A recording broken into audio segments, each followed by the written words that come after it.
আমি যখন ঈদ শপিং করতে গেছি, তো ঈদ শপিং করতে গিয়ে আমি ঈদের শপিং ব্লগটাই করতে ভুলে গেছি। তো কি করব এখন, আপনাদেরকে তো একটু দেখাইতে মন চাই যে আমি কি কিনছি। তো এই ছিল আমার ঈদের টুকটাক কেনাকাটা। তো আমি এই কেনাকাটা বাদেও আমি আরও কেনাকাটা করছি, বাট সেগুলো আমার দেখানো পসিবল হয়নি, কারণ এগুলো আমার অলরেডি বানানো হয়ে গেছে। অলরেডি আমি ঈদের দিন পরেও ফেলছি।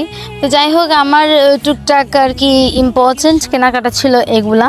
আমার ঈদের মেন ড্রেস ছিল এইটা। আমি ঈদের ড্রেসটা কিনছি গতকালকে, ঈদ চলে গেছে, বাট আমি এখনও ঈদের ড্রেস বানাই নাই, কারণ গতকালকে এত বেশি বিজি ছিলাম। বিজি থাকার কারণে আমার ঈদের ড্রেস বানানো হয়নি। আজকে চিন্তা করলাম যে ঈদের ড্রেস তো বানানো হয় নাই, ঘুরতে তো যেতে হবে, তো তখন আমি কি করব। তো আর কি আমি ড্রেস নিয়ে বসে গেলাম যে আজকে বানাই ফেলবো। আমি কিন্তু ড্রেস কাটি নিয়ে বসে গেছি। ছোট ছোট যে চাপ সেলাইগুলো থাকে আমি ওগুলা সুন্দর করে খুলে নিই। আমি একদম সব কিছু নিয়ে রেডি হয়ে আমি কাট করতে শুরু করে দিয়েছি, কারণ আমার ড্রেস বোরকা সব কিছু আমি নিজেই বানাই। তো আমি চাই না আমার ড্রেসটা, আমি 3000 টাকাতে একটা ড্রেস কিনলে সেই জামাটার মজুরি আসে 500 টাকা। তো 3500 টাকা 500 টাকায় আমি আরেকটা ড্রেস কিনতে পারবো, এরকম একটা। তো যার কারণে আমি সবসময় চেষ্টা করি আমার নিজের ড্রেসটা নিজেরই বানানোর। আমার যে সকল আপুরা আছেন, আমি সবাইকে একটাই জিনিস সাজেস্ট করব যে আপনাদের নিজেদের ড্রেস কাটিং নিজেরাই করবেন, সেলাইও নিজেই করবেন, না পারলে শিখে নেবেন। মাপটা দিয়ে নিচ্ছি আগে ভালো করে, তারপরে আমি কাট করে দিব। এটা কাটার আগে অবশ্যই মাপগুলা ঠিকভাবে বসিয়ে নেবেন, তারপরে দাগ দিয়ে নেবেন। দাগ দিয়ে সুন্দর সেই দাগ অনুযায়ী কেটে নেবেন, দেখবেন আপনার ড্রেস কাটিংটা অনেক সুন্দর হবে।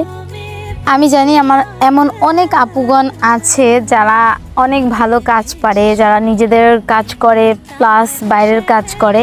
এটা কিন্তু অনেক ভালো একটা ব্যাপার যে নিজের কাজটা নিজে করাটাই সবচেয়ে বেস্ট আমি মনে করি।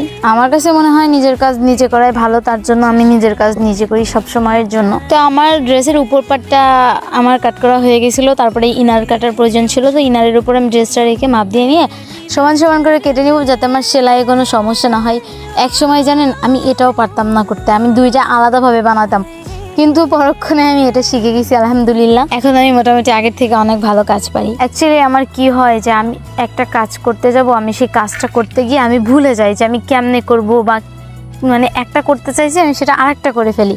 আমার এই ভুলে যাওয়ার স্বভাবটা থেকেই যাবে, এটা কখনোই বদলানো না, সেটা আমি ভালো করেই বুঝে গেছি। বিকাল টাইমে সাইডে এই সময় কি পরিমাণে শব্দ হয়, যার কারণে আমার ভয়েসের মধ্যে শব্দ হয়ে যায়।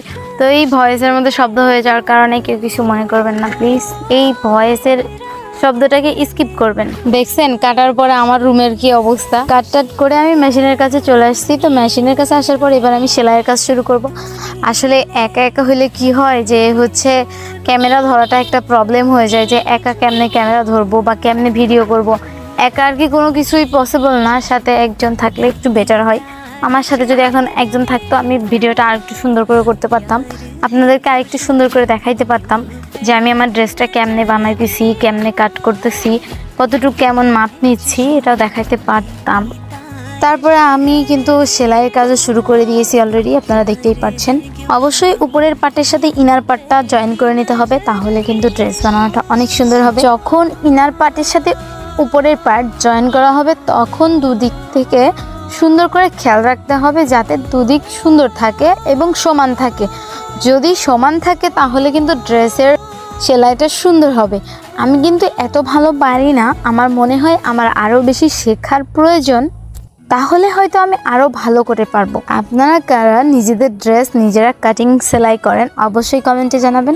আমার কিন্তু ড্রেস পার্ট লাগানো শেষ, তারপরে আমি হাতাটা কমপ্লিট করে নিচ্ছিলাম।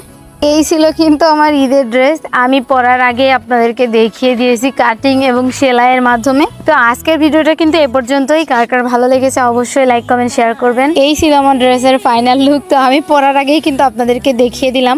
আজকের ভিডিওটা এ পর্যন্তই। সবাই ভালো থাকবেন, সুস্থ থাকবেন। আল্লাহ হাফেজ, বাই বাই, টাটা।